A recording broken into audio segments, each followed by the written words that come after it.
Welcome everybody, Bits and Bobs on a Tuesday. Happy to say Conan Doherty here in studio, hello. Hello, Joe. And Ronan Mullen, hello. Hi, Joe. You can email in indosportpodcast@independent.ie.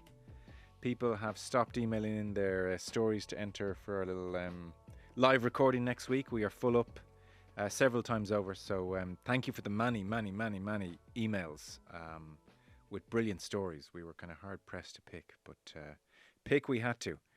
There are other live shows though, Ronan. So August 6th at Vicar Street as we gear up for new Premier League season. Happy to say we'll have our regulars there. So that means the brilliant Damien Delaney, the brilliant Gary Breen will be along. But also we'll have a little sit down chat with this guy. Now Bold. And it's Tony Adams put through by Steve Bold. Would you believe it?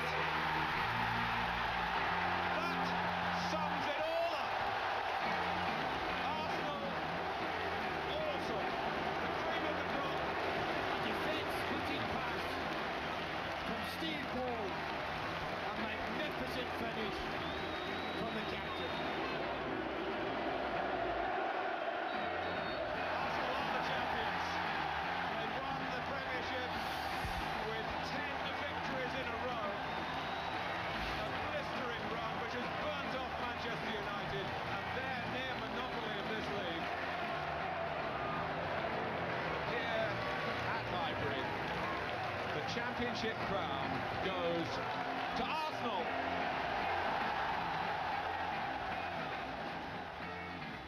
It's Tony Adams, not Steve Bold. Misled by the commentary for a moment.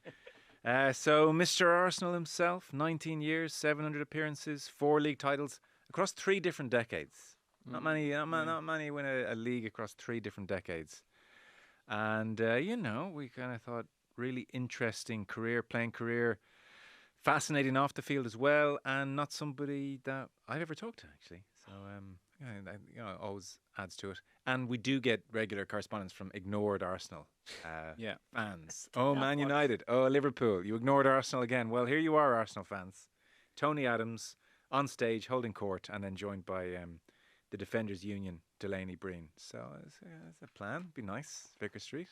Yeah, when I told Gary Breen that Tony Adams was coming, he was like, I think Gary Breen is as excited as anybody. Oh, Gary Breen is buzzing. I was just thinking, because all the the ex-footballers on podcasts, they often refer to Tony Adams like that's a proper leader. Oh, yeah. We can do that now after spending the night. Even we're going to be able to say, well, Tony said to us. This is what Tony said. Well, it's also, right, you three, who's the best striker in the Premier League? Yeah. I think they can compare notes on what they did. So, Tony Adams, 6th of August, Vicar Street, Damien Delaney, Gary Breen. Be a nice Indo sport podcast, football gathering. And you can get your tickets on Ticketmaster. Just go to Indosport, and we'd obviously love to see you there. He is one of 6, Tony Adams, to have a statue outside the Emirates. Hit me.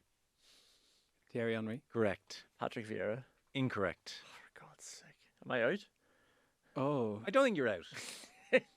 But we've a 60 Dennis second. Bergkamp. Correct. Ronan, 2-0. Whoa, hang on. I would have gone Dennis Bergkamp next. There's nothing stopping you. Come on. It's a free-for-all. It's not a back and forth. Oh. Are they dead obvious? 2 of them are dead obvious. 2 left are dead obvious. David Seaman. No. What? They need new statues. Who are the... Thierry Henry, Dennis Bergkamp. Yeah, I'm trying to think prior. Not Ian Wright. No. Okay, you have to reveal, I think. There's a fella called Arsene Wenger. Really? He got one? What? What do you mean he got one? Okay. Herbert Chapman, obviously. Fair enough. And then the one, to be fair, Ken Fryer, who was the MD from 83 to 2000 and big executive person. I forgive you not getting Ken Fryer. So one each. I got Bergkamp. Henry, Bergkamp, Chapman, Wenger, Ken Fryer. I've Tony Adams. Patrick Vieira, a bit harsh, right? been to the Emirates a couple of times. Ian Wright's a bit harsh, you know? Mm. Sorry. No, I've been a couple of times. They have a really impressive mural which captures like broad swathes of the history of the club, and it's quite impressive. I haven't seen it elsewhere. In your feed today, Paul McGinley talking about Irish golf's love affair with the Open. When you think it was Fred Daly 47 and then nothing until Harrington and then 5 claret jugs in 13 years basically made us a world leader. Plus Portrush now twice and Portmarnock soon to be host venues. It's we sort of own the Open at the moment. So there's a new Sky documentary which Paul McGinley contributed to called "This Is Open Country." See what they did there? Move up a rugby, and he talked to us about that. So that is in your feed. And just decided today as well. I'm going to go to Portrush Monday and Tuesday. Me and Paul are going to go up. I told you to go to Portrush Yeah. many moons ago. I told you there were beaches there. Only decided today. That's class. Yeah, no, it's good. We'll go up Monday and Tuesday and record podcasts up there. You have a busy week next week, Joe. McElroy and Larry are speaking on the Monday as well. Oh, yeah, then back for Wednesday for a little rendezvous. God. There are rumours. You don't want me to mention. There's strong rumours that shy retiring type is going to join John Milan, Eddie Brennan, Pat Spillane, one or two others. A fellow by the name of Brolly. Oh, yeah. We'll see. Look, I have to coax him out of his shell a bit, see Yeah, if he'll yeah. contribute. But I think a certain Mr. Brolly may be in attendance as well. It's a So wild card. come on. Yeah, be good. Get him when you're up in Portrush. Swing by Dungiven, pull him out. Oh yeah, he's in Mayo these days, though. No. And Belfast, yeah. Doing a full tour. So things to get to. Just on the hurling yesterday, we won't dwell on this because you were talking to the aforementioned John Milan, Colm Keys. Am I wrong to think not enough is being made of the finale to Kilkenny Tipperary? In that, as people know at this stage, Noel McGran, the 70th minute, hit the ball wide. It was given as a point both on the television coverage. So you were none the wiser watching on TV, but on the television coverage and more to the point in the stadium, it was given as a point. So when Kilkenny knocked one over and then they were 3 points down and frantically going for a goal and a goal only, across like 3 to 4 minutes, going for a goal only, they could have just knocked over 2 points, which obviously in hurling is nothing, blink of an eye. And they had all the momentum. Like they were, they were dominating the air, dominating possession. They were the team really going for it. I don't know, obviously to call for a replay is a really big thing, but this had such a material difference on how that game finished. I'm surprised there's not kind of a general uproar about this. I thought there was. I would say that there's been loads made of it, and rightly so. I think it's an absolute shambles, and I think the argument that, well, the fact that how Tipperary played too doesn't hold water because that just backs up the point that it completely changed the last 5 minutes of the game, so therefore the credibility of the match is in question as well.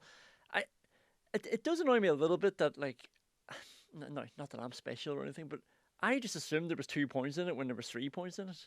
I saw the wide being given. Oh, did you? I just assumed the scoreboard was wrong. I've been to enough games where the scoreboard doesn't update. Okay. So in my head, I'm constantly well, just take one off there.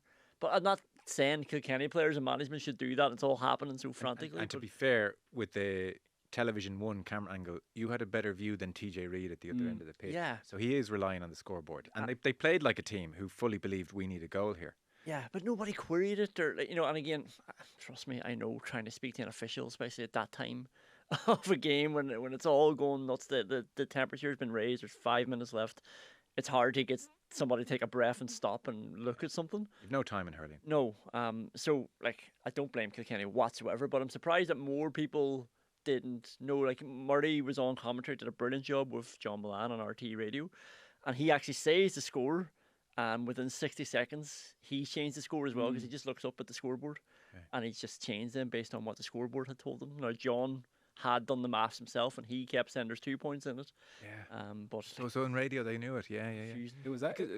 And Shane made the point upstairs, and it's a great point. Could you imagine if this had happened, the goal that was cleared off the line, the Kilkenny effort that was cleared off the line, not the goal rather, but saved on the line. Yeah. So imagine that went in and the full-time whistle blows and everyone thinks it's a draw. And then the referee goes, "Oh, actually, Tipperary, you're out." Yeah. It's funny watching it in real time. So same as Conan, I saw the shot and I watched the umpire. He said wide, but by the time he finished his gesture to denote a wide, the ball was gone. Okay. And I didn't even look at the scoreboard for a few seconds. Then I saw it had been added on. But I presumed at that point it was a televisual graphic error. And in the stadium, the correct score was shown. And that was my thinking all the way through, barring the fact that Kilkenny clearly were going for goals. If they knew it was 2 point margin, they would have just tapped over 2 points. Easy. Nothing to say Tipperary wouldn't have gone up and scored another one and won it by a point, whatever. But I take your point, Joe. There's absolutely grounds for a replay there. If Kilkenny pushed it far enough, they could absolutely. Who could deny that there's grounds for a replay? But it's just not the done thing in the GAA to to make noise. It would have to be Tipperary offering a replay, and again, to put counties in this unenviable position. If that's the only recourse, it's a non-runner. Like imagine at Wimbledon or in a golf major where one score or 1 point could make all the difference to how you approach something. Like it would automatically be, ructions. Whereas I think in GA it's just not culturally the done thing. Yeah, I don't think they want to be seen as sore losers. The Yeah. word is Kilkenny County Board are going to draft a response to the, GAA have come out and said there's going to be no replay. And so several delegates feel it's very important we draft some kind of response. So they'll write a strongly worded letter and that will be the end of it. Surely how it affected Tipperary would be the grounds against having a replay though as well, because both teams were affected and impacted As by in it. Tip drop numbers back. Yeah, it's changed how they played, and they thought the score was that as well. Like they weren't thinking, by the way, the scoreboard's wrong. This is great. They were just going on good faith too. And also, we've had 3 big errors of hockey, for example, in the last 3-4 years. At All Ireland final club level, at All Ireland semi final, All Ireland quarter final. No suggestions of replays there as well. No, I'm not necessarily saying there should be a replay. I'm saying if you took it to the nth degree, there's 100% grounds for a replay. Yeah. Kenny could put together a very firm argument for that. Yeah, it's really hard to know. Yeah, it'd be close enough to saying replay, but then it's such a big thing to do. But it's such a cock up. Like it really did affect them massively. Like on this stage, I really feel sorry for Kilkenny. And do you know what a bigger cock up is? Is the GAA coming out very quickly after and confirming the score? As it say, we've looked at it and the score is now confirmed. Tipperary win by 3, and of course they have to then do another statement to say actually that was wrong. But I always wonder what was the rush to confirm that? I don't know. Because on the RTE coverage, Joanne said, "Oh, we got the confirmation from the GAA now and." Tipperary won by 3 and everything was right with the scoreboard. Well, there we are. It's done. Like, nothing you can do. Tough luck. Email in from Mike very quickly. I watched the Formula 1 movie you guys have been discussing the other day. I actually feel Brad Pitt simply did this for the paint check. It's an hour too long. Reminded me of that Gran Turismo movie from a few years back. Interestingly, Mike says Brad Pitt deserves better. Oof. And hopefully he appears in a good Western soon. Brad Pitt deserves better? I don't know. I don't know about Dustin Hoffman here. You don't like him, no? I think he's fine, but I wouldn't be like, geez, Brad deserves better. You know what I was watching on the plane the other day? I don't know if you've seen it. Classic with himself and Casey Affleck, the assassination of Jesse James by the car Robert Ford. Unbelievable film. Yeah. Talk about flying under the radar at the time. Like it's a retrospective classic. I think anyone who saw it at the time was like, that was great. But it won no fanfare and didn't do well at the box office. But he's quietly put together quite an impressive filmography. I was just about to jump in and say he makes fantastic and interesting choices. Yeah. He really does. Do you know what? And it's just kind of going under the radar. Tree of Life. Have you seen that Brad Pitt film? Don't think so. Oh, let me check. I want to turn my phone to check, but then the airplane mode will distort all the. Gav saying, "Turn it off." Oh, here we are now, Gav. Well done. Tree of Life or Imitation of Life. Anyway, Brad Pitt. Look up Life Tree, something like that. Oh, packs of points. And again, it's really interesting, unusual choice, but it's a brilliant, brilliant movie. Yeah, I think his filmography is kind of a one for you, one for me kind of thing. So Tree of Life is right. He makes an interesting artsy choice and then does like something bombastic. Paycheck. Does something for Will. Does a shit meal for Will. Oh yeah, there's an explosion. Yeah. I don't know. I haven't seen it yet. I saw someone saying it looks like a boomer sequel of a movie that hasn't actually been made before. Do you know, like it's reaching for the Top Gun vibes, even though there's actually no base material here. Yeah. Oh yeah, okay. So tomorrow Lions Brumbies, which is sort of being flagged as a run out for the test team 10 days out from Australia. A dress rehearsal? Pretty much. And there are 8 Irish starters. Oh, Irish and British Lions. Yeah. Kinghorn. Freeman beats Mac Hansen, who's on the bench. But then he's gone for the centre pairing of Ringrose and Aki. James Lowe is pretty much nailed on. Russell nailed on. Gibson Park nailed on. And then in the front row, Genge is with Sheehan and Furlong. He was singing his Furlong's praises. Joe McCarthy gets the nod. with the Toje. That's the real form. They're raving about selection. McCarthy down there, aren't they? Yeah, they are. Wasn't forecast by anyone. Tyke Byrne probably thinking, just felt a bit leggy at the wrong time. So Joe McCarthy is the one who's really forced his way in. Conan's the number 8, Chessum and Curry alongside him, and then Kelleher, Porter, Van der Fleer, Hansen all on the bench. Because I was looking, they haven't been playing well, obviously, the Lions. A lot of mistakes, handling errors, just not really clicking in an impressive way, especially first 20 minutes of the match, which is kind of the real test when those club sides can kind of throw a few punches. So in the Mail on Saturday, the headline, this just shows you the way it's going to go. Typically measured, I'm presuming. Well, the headline after yet another average performance was "Alarm bells ring for Lions Chiefs as Irish contingent fail their audition," writes Chris Foy. So like there was just he brought a lot of Irish. Team's not playing well. Yeah. It's the Irish lad's fault. So that is what awaits Farrell if things do go wrong. But certainly awaits him if he goes with 8 starters. What's the perception of Andy Farrell in? I don't expect you to know this, but if you have anything to volunteer on in the UK, like following, Highly rated. like even despite the England tenure ending in the way it did. Yeah. So there's no sense of him. It's not like a re-audition for him or anything like that. No, he's highly rated. It's just they have to blame someone if it doesn't go well. Oh, yeah. No, I just wondering the extent to which he's got a Teflon reputation. If it doesn't quite go as planned, Well, I guess he's enough in the bank over here, Yeah. but over there, it's not quite the same. With the view to what, getting the England job one day or just Well, standing? Standing, Oh, I think he's ultimately judged by what he does with Ireland. I think. not by English rugby though. Well, They couldn't care less what he does for Ireland. He's winning 6 Nations left, right, and centre. Yeah, I don't know. I just think the Irish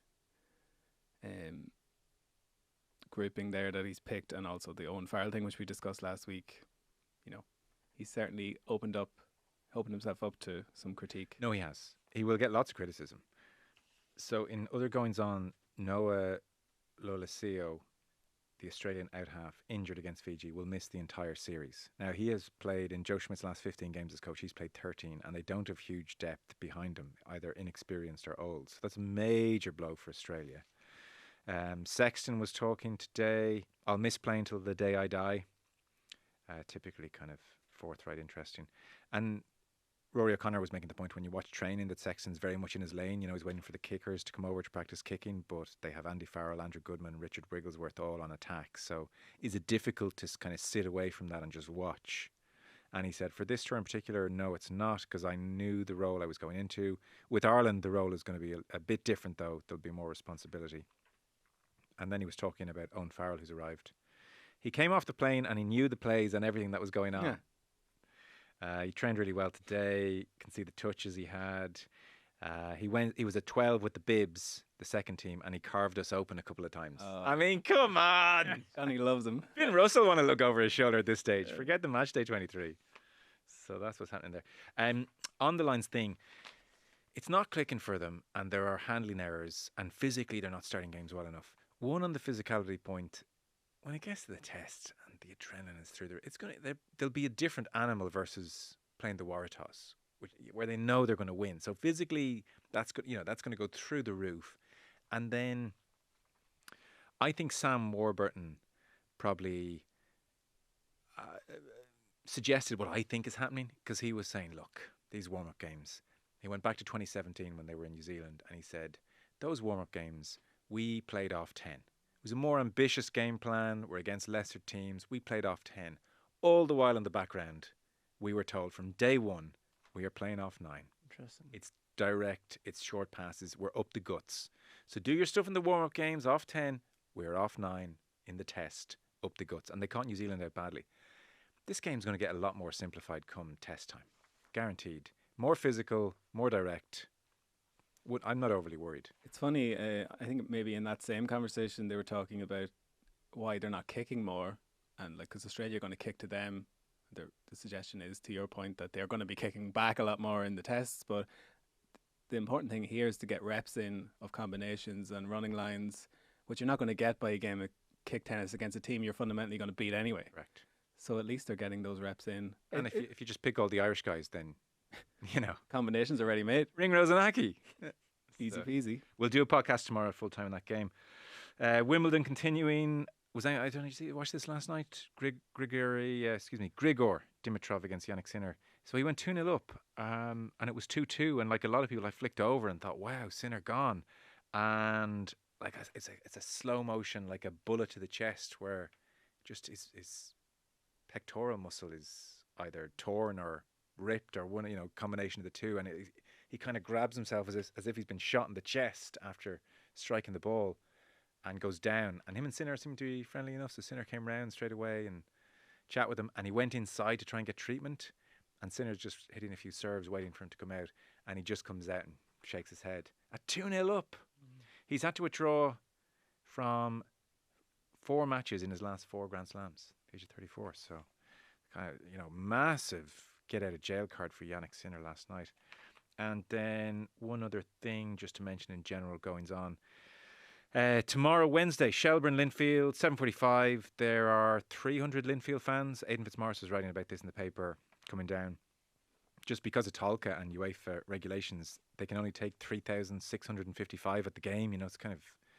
It's pittance really, and Linfield get 300 of that allocation. Whereas for the return game at Windsor Park, Shelburne fans will have 1,300 tickets. So on the policing, Aidan was writing that they're going to be brought down by bus and dropped close to the stadium and walked to Tolka, escorted essentially. And the point is being made as well. Like, they played Cork in 2016. There was no great incident. They're not anticipating any great incident this time around. First leg will be on RTE. Second leg won't be. Linfield looking for 25 grand. And for various reasons, RTE can't put the second leg on TV, so you'll be paying for a streaming service somewhere. And then Pats play Hengelman Lithuanian side on Thursday. Shells win this tie, which they're favourites to do. It's a guaranteed 2 million quid in the bank for reaching the second round of Champions League qualifying. So that's Wednesday and Thursday. And then finally on Newslines, Mayo County Board apologised to Kevin McStay. There was a County Board meeting last night, Monday night. The statement didn't reflect the deep respect and appreciation we hold for Kevin, is what was said at the meeting. And they put out a new statement saying, McStay, Mayo, nothing short of exemplary, wished him well. Several delegates at the meeting voiced their disquiet. They sort of put the blame on another committee. So, it was like, this went down. It wasn't to the standards we expect from ourselves. But I don't look. It's easy to scoff and say, so what? At least they corrected the record, I'd be inclined to say. Yeah, definitely. Like we all gave out with the statement, and they've come out and said, the statement wasn't great. Yeah, and he's been given the respect that he deserves, and everybody wanted him to get. And I'm sure it means a lot to Kevin McStay as well. I think it deserves a bit of credit that they did go back on themselves. Yeah, because you could think to yourself, well, if we go out now and release a new statement, it just rustles the whole thing up again, whereas we just leave it alone, it's done. But I think that they've done the right thing here. Yeah, I think if we've learned anything from this and the Donegal statement, maybe just CC a few more people in the initial draft so that people have sight of it before it goes, because this finger pointing after the fact is helping nobody. The word in Croke Park at the weekend for Donegal Meath, 67,000 tickets already sold. Wow. So they're looking at capacity crowd or close to it. And for Kerry Tyrone, 54,000 tickets sold. This includes Kildare Limerick in the Tailteann Cup final as the curtain raiser. It was wrong to call it the curtain raiser, but you know what I mean. Yeah. 54,000. I thought even a big Kildare contingent to go. Maybe are Kerry or Tyrone picking their games here? Or are the Kerry crowd like, listen, we gave you a game a few weeks ago. Come on. Tyrone fans seem to be picking their games this decade. Like, you're looking at it, a 10-year plan. Like, I'll maybe get to a couple in 2026. Do they not travel? It used to be the best supported team in the country. Like, a fervent underage following. Like, their underage teams are back to the hill, but and maybe that's part of the problem. They're winning minors, they're winning under 20s. There's loads of games. I get it, but like Tyrone, like they used to just like not ever go to a game and never be. You hear them before you see them as well. Like, so vociferous, great support. Like, and hated playing against them as an opposition supporter. But like the last few years, it's definitely fallen off. The 2021 when Dooher took over and they won the All Ireland. Hard to get a reading on that. It seemed like there was a lot of momentum behind them, but obviously the stadiums weren't completely full. It's true, there were restrictions, yeah. But like Kerry need to be careful here because they got themselves to an emotional pitch hitherto not seen since maybe the start of the Earwigs game for a quarter final. and it's as if they're in the final already. Very much not the case. Tyrone are very dangerous. I see this as 50-50 game, really. No. Well, I don't. I think you're in the minority there. Am I? Yeah. Well, I think my sense would be people are presuming Kerry will win this game. But are you so cocksure Kerry will put on that 15 minutes performance again? They were. That's what I'm saying. They were 5 points down, and Shawnee O'Shea kept them in the game. Yeah. It was if they do that 15 minutes once a game forevermore, then I'll probably back them. But yeah, I wasn't here for the debrief of that game, obviously, so I won't give you my 2 cents. No, I think we're covered. No, we're good. But it's a good point though, because Armagh were up, I would say, not playing well, and didn't play well on the day necessarily, but they were in a position where you would ordinarily presume the champions would see it out. Kerry were phenomenal for that period, and again, as I said earlier, the emotional pitch I just haven't seen from a Kerry team. And Jack O'Connor, it was on, and David Clifford, get behind us, come down to Dublin, we need you on this occasion, and that all those ingredients went in to produce this performance, and they're going to need those ingredients again on this weekend. And I just Darragh O'Shea might have to dust off the old typewriter again. And but really rock it. Now it's still 54,000 people. It's not nothing. Yeah. And in 2019, when they played in the semi-final, Kerry and Tyrone, there was a 33,000 turnout. But I'm sure Kildare and Limerick are bringing some fans. Kildare certainly. It's so close. But it's Kerry Tyrone. You think this should be oh my God, I need to get up and see that. The biggest rivals almost of the century. They'll get to 60. 60's fine. Yeah, 60, no, it is good. It's okay. It's just the Donegal Mead thing is so incredible. 67,000 done. This removed, the weather looks amazing this weekend, so they won't be scrappy games or anything. There's nothing. The conditions will have it play here. It's going to be a classic weekend for a classic championship. Yeah. More after this. Wow. Yeah. What'll be the better game? Kerry Tyrone, won't it? I keep sleeping on Meath. I keep doing Meath the disrespect. I want to acknowledge that. I do. Yeah, also out of Meath need to beat to get a bit of respect. So obviously that's Galway, Kerry. If I was going to one of them, I'd probably go to Kerry Tyrone though. I'd probably do the same, but it's mostly because of the baggage, the emotional baggage that's gone into that as well. And even just this year, meeting in underage finals too, and just how much that's weighing on Tyrone, going for 3 All-Irelands, which is absolutely incredible. Yeah. Who's more in win now mode, Kerry or Donegal? Who's in now what mode? Win now. This is the year. I think Donegal. I think Donegal as well. Their age profile, Michael Murphy, etc. Having said that though, Kerry have won All Ireland since 2014. Mm-hmm. It's embarrassing. Mm-hmm. Oh, I didn't agree with that part. David Clifford is the best footballer of all time. He is trying to get Kerry going because he doesn't want Tyrone to get into the final. David Clifford's the best footballer of all time. He's won All Ireland. Sorry, what is this a bit? What are you doing here? He's trying to make sure that Kerry don't take Tyrone lightly. I'm saying Kerry have won All Ireland since 2014. In your lifetime, is 1 in 11 hit rate normal for a Kerry football team? It's just the word embarrassing. Why are they not getting critiqued though? The word embarrassing was. It is embarrassing. By Kerry standards, no? It coincided with the Dublin team a little bit, I don't know. They were in plenty of those finals. They could have done something about it. Or they were winning that final against a 14-man Dublin, and it's an underachievement. I give you that. Yeah, they could really put a sheen on things here. Much needed sheen. But to Ronan's point, which I think is see-through, You don't have the sway to you're not Darragh O'Shea. I couldn't care less what I think. You say what you want over there, son. No, but I just think I was Jack O'Connor was talking after the semi-final last year about not so veiled critique of Kerry fans not coming to the game. Yeah. Kerry need to get behind it. Yeah, the team haven't won much. But also, and they should have lost against Galway that day. It's Galway were the better team on the day.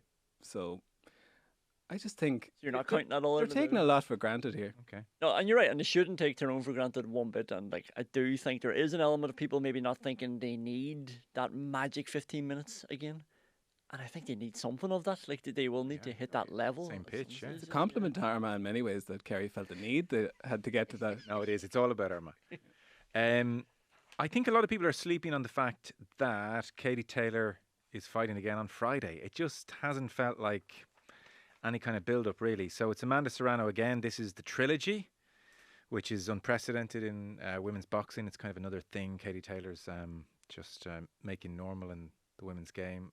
Now, last year it was the Jake Paul, Mike Tyson thing on Netflix in Texas. And before that, of course, it was Madison Square Garden in 22, where, of course, I know you were there, Ro. Mm. So Taylor's 39 now. Serrano 36. All her belts are on the line. WBC, WBA, IBF, WBO and Ring Magazine belt, all on the line. The first fight was split decision in New York. The second was a unanimous decision. Like the Netflix thing was, we should do a piece on this tomorrow. The Netflix coverage was just shocking. Like, it's so bad. Like an actor, what was her name? Rosie Perez. Rosie Perez from White Man Can't Jump. Yeah, it's like she has a bit of boxing background. She's a boxing fan. She's a super fan. Okay. Hang on. Well, are you on commentary with her? Like, what is this? So, she was kind of leading the charge of this is a disgrace, the decision against Taylor in fight 2, Now, to be fair, Serrano landed 73 punches. Taylor landed 39. With Johnny Nelson on, who, it's useful to get his view. And he said, no, Taylor was the definite winner. But it was semi-contentious. And mid-fight, it was mid-fight. It was in between one of the rounds. They gave the microphone to Jordan Maldonado, who's Serrano's coach, and he's there calling Taylor so dirty, quote, so dirty, for headbutting. Serrano afterwards, she does it every fight, not the first fight, she kept headbutting me. And on the decision, everyone said the judges were going to be shady. So that's kind of a bit of the bad blood from the last one. They've fought for 40 minutes now, 861 punches, no knockdown. Yeah. 3:30 Saturday morning. It will be on Netflix. So if you can either stay up or you can wake up and avoid your phone and watch it first thing before watching the lines. We'll do a piece on this tomorrow. What are we saying here? Were you crying out for this third fight? No, that's the thing. I think the Irish sports fan probably, it's a fight at Croke Park, or we've kind of seen it all with Katie Taylor now. It's more a reflection of we're so fulfilled by the 2 fights we've already seen that we actually don't need to see it again. Like, the first fight is one of the most amazing sporting events I've ever been at, because it was just such a definite split in the crowd. It was 50-50 Puerto Rican Irish. It was just an amazing atmosphere. The fight lived up to it and more. The second fight was merited for that reason and gave Serrano a chance to avenge the defeat, but Taylor beat her again. So we're not deciding anything here. They can have another classic, and what does it mean if Serrano wins? Exactly. Like, they're not going to fight a fourth and a fifth time. I just don't see it. I'm delighted for Katie. Like, she's making the best purses of her career in her last fights, which is not always common. Yeah, I was saying to you downstairs, we were just chatting, I was like, I am glad for Taylor that she's basically made for life now, because I think it would have been, the way she's not a natural show person, she doesn't like publicity. Like, she could have fallen into a trap where she has to be like an ambassador and go and cut ribbons and do all that kind of stuff that I really don't think she would have wanted to do, but it might have been, a good financial outlet for her. Whereas now she can just be like, goodbye, everyone. And with the best will in the world, from her perspective, like, she could go in to coaching with the best intentions, for example, but I just don't think she can coach what she's good at. Like, her grit is inherent.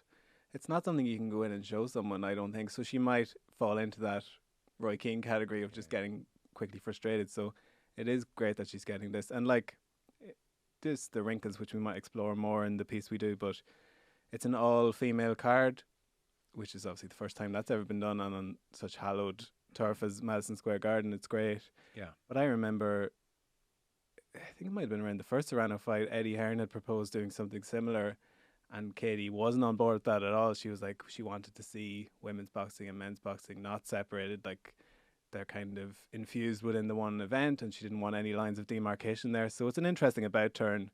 Maybe it's almost a bit more secure now that and you have to credit, have a celebration. I never thought these words would come out of my mouth in this sequence, but you have to credit Jake Paul for putting this together and having the vision, because there's actually some great fights on the undercard. Yeah. We'll do a piece in tomorrow. So that's Friday or Saturday morning, depending. 3:30 is when they're expected into the ring for the trilogy. Manchester United news, a kind of few pieces knocking around. ESPN were saying that Manchester United have withdrawn from secret talks over what would have been a record-breaking Amazon Prime Access All Areas documentary next season. And it seems it was Ruben Amorim who gave it the bullet. So apparently Manchester United and Amazon were negotiating for several months. It's not a difficult word. Prime. And it's Prime Day and everything. Amazon Prime's offer was more than 10 million sterling. It's hard to, I go, wow, but like they're 700 million quid in debt. You know what I mean? That covers like wages for a week. But it was 10 million quid, which would have been record breaking. But Amram, it was pitched to him at the end of the season, and he said, I'm not comfortable, so it's not happening. I suppose to their credit, that's a reasonable sign that they've actually listened to the manager as opposed to railroading over them. There's still a semblance of a manager of a football club having some control. It's a rare, wise decision by the team. But David Ornstein tweeted about it last night. It was like, siren emoji, exclusive.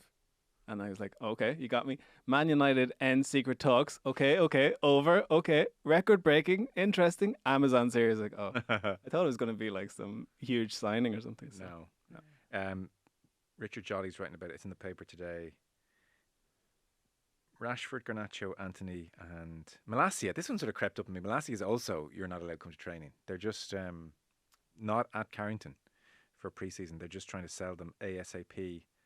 And nobody seems all that interested is the problem. So these 1, 2, 3, 4 players alone, 750 grand sterling a week on wages. You know, that gets you what? 10 weeks of them, that's an Amazon Prime document. Surprised at Rashford now because he's seemed to be a good professional at that. Yeah. Also, it said, United looking to cash in on Rasmus Højlund. They're sniffing around hoping Inter are interested. Inter seem to be semi-interested. However, the player himself is hoping to stay and fight for his place. I mean, I don't know, Rasmus. I don't know. Bodes well. They're clearly listening to the Indosport football podcast with Damien Delaney because he clearly said, just get rid of them. Fire sale. Yeah. Tell them you can come to training. We're going to give you all the treatment and stuff that you need, but you're training over there. Yeah. You're not training with us. Yeah, it seems they're not buying in. Did you see Rashford changed his profile photo on Twitter/X to him like topless holding weights, you know, i.e. I am working really, really hard. Well, it looked like a giant chip in a casino. But it's so damning that like he has to kind of behave that way to kind of show I'm a basic professional. You know, look at me. I'm trying to be conditioned. Wow. But it suggests there's not going to be a sit down and no, I promise this time they're done with them. Yeah, they've given away a squad number. Yeah. Cunha's got the number 10. That's right. He's it's just on his social media topic as well. It just says England International. Oh, does it? Yeah. I know he's done. It's over. But so I presume clubs will wait till the very last second and then lowball them like you wouldn't believe here. So that's where we're going. Like Aston Villa could absolutely swing back in with the, you said we can for 40. It's 3 days to deadline day. Here's 15, and those wages are off your books. What do you say? Something like that's going to happen, and I suspect United might just say, fine. Jack Grealish also available for 40 million. Is he? Yeah. I think Grealish is still a great buy for 40 million. Yeah, a few of the likely clubs is like Anthony Elanga's gone to Newcastle for 55 million pounds. I think I'd have Grealish over him. I know he's good and he's in form, but like I think Grealish is a great player. Oh yeah, well, Grealish hit way higher heights than Elanga has hit with Forest over a much longer period. What's happened here? They won the treble. He went to Ibiza, and then it's over. I think so. Yeah, he didn't play much the first season.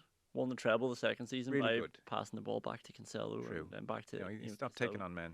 Rest station. Yeah, but I mean he learned the methodology. He was functioning as a cog. And, sorry, he played that season and obviously he did well for what they asked him to do. And then honestly, it's like he went to Ibiza and then Pep seemed to be off with him at the start of the following season, and he's never got back in. Pep probably perceived him. He's not good enough to behave like that. There's probably a certain player who can get away with that. But and Grealish references it so often still, which is very sad. But he talks about how when he was at Villa, now the Villa he left as well is different to the Villa under Emery. But he said I was always allowed to just go where I felt like I needed to go. That's just such a big remove. It'd be an interesting player to buy now because he's obviously learned a lot about the game, and I suspect would value possession a lot more than he would have in his youth at Villa. But can he unlearn it? You can still say to him, right, Jack, the good days are back. Go out there and express yourself, son. But I still think he'd have 20% of the Pep ideas in his head, and so he could actually be a really complete player. I wonder would it be like Joe Cole's second act though, where he was just this amazing, precocious player at West Ham and then went to Chelsea and won. Like I don't think he'd change his choice necessarily, but after he'd been Mourinho-ized, he just didn't have that anymore. But he was very good under Hard Mourinho. to plug yourself back in. I know. Yeah, but he didn't know his play, and Mourinho kind of picked on him a little bit. Did pick on him a bit. He was a number 10 playing as a winger. It's one of those classic cases. Like outside the era you should have played in, probably. Yeah, I thought he became quite a complete player under Mourinho. And still had the flashes. Do you remember against Manchester United when he did the great footwork on the edge of the box? Oh, amazing. To win the league that time. Like, But it's funny hearing Chelsea players of that era talking. It was essentially, we're defending like this, and you three up there, just do something. Yeah. They'd never sell him to Liverpool, but like if Grealish pitched up at Liverpool, they'd really make something of him. But Really make something. Newcastle, Tottenham link with him as well. They're both good moves, I think. But I don't think he can come back. Like, the innocence has been removed. He's seen too much now. Like, that purity isn't coming back. Like, and we're all culpable also around this table, because all we say is you need to go win trophies, prove yourself. That's what football tells you to do. And he went and did it, but he lost himself in the process. Like, he's, as a player, like, he's just not the same player anymore. And I don't think, like, say you look at... Do you not think he could beat players again in the right I environment? think he could, but like, if you look at, say, like Morgan Rogers at Villa as a comparison, like, he's come in now, he's fresh, he's pure, innocent, taking men on, losing the ball as much as he's, getting by men. But he's happy to do that. I don't think Grealish would be anymore, because he'd know somewhere in the works now that are in the system that's wrong, that's bad. You don't lose the ball. With the right manager. And not losing the ball is a good thing. Like, maybe, you can't play with complete abandon. I just think 40 million. Oh, I'd take it for 40 million. I think, yeah, absolutely. Any team should take him for 40 million. I think so. Well, like we said, if Elanga's 55, if Matthias Cunha's, was he 60? 60 70? plus. Was Haaland 70? Unless people in the game talk, unless there's a sense that akin to Rashford, there's a problem there. You know what I mean? Maybe that's what's happened. Sometimes when you're done as well. Like Coutinho was in his late 20s. And, flashes, but... Yeah. Villa have just gotten rid of him, by the way, this week. Just to finish, by the way, there was a mail in, not much to say here, but Martin Walsh, I think, echoed everyone's thoughts. Everyone, long time, first time, loved listening to the Kieran McGeehan interview a few months back. Really hit a few emotional chords with her story. Unbelievable bad luck around the Olympics. To find out she's now battling cancer after all she's been through just seems so unfair. Would love to pass on to Kira and her family our best wishes. Here, so say all of us. Couldn't believe that news. Awful. So, wish her well. Obviously, it's dreadful. Fellas, we are pretty much done. So Paul McGinley is in your feed. Tomorrow we'll have a Lions podcast for you at full time in the Brumbies match, and then we'll do something on Taylor Serrano as well, and that will bring us through until Thursday.